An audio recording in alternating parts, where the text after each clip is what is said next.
তাদের সামান্য জ্বর হলে ঘাবড়িয়ে যান, তাদেরকে বলছি আজকে খুবই গুরুত্বপূর্ণ দুটি টিপস জানাবো, যা এর আগে আপনি কখনো এভাবে শুনেননি বা এভাবে করে দেখেননি। প্রথম যেটি আপনি করবেন, জ্বর হলে সাথে সাথে কোনো মেডিসিন খাওয়া যাবে না। ঘরোয়া পদ্ধতি অবলম্বন করতে হবে। অনেকে কি করে যে পরিষ্কার ন্যাকড়া তো নেয়, প্লাস পানি দ্বারা ভিজিয়ে শুধু কপালে দেয়। আমি তাদেরকে অনুরোধ করব, আপনারা কপালে তো দিবেনই অবশ্যই, পাশাপাশি ২ হাতের তালুতে, পায়ের তালুতে, পায়ের মধ্যে ভালোভাবে ভালোভাবে মুছে দিবেন। দেখবেন ইনস্ট্যান্ট দ্রুত জ্বর নেমে যাবে।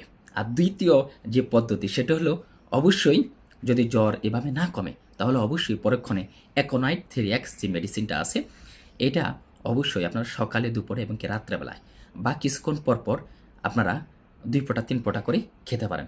দেখবেন ইনস্ট্যান্ট আপনাদের জ্বর, সর্দি, কাশি, মাথা ব্যথা সেরে যাবে। অবশ্যই হঠাৎ করে যদি হয় জ্বর, সর্দি, কাশি তাদের জন্য ভালো।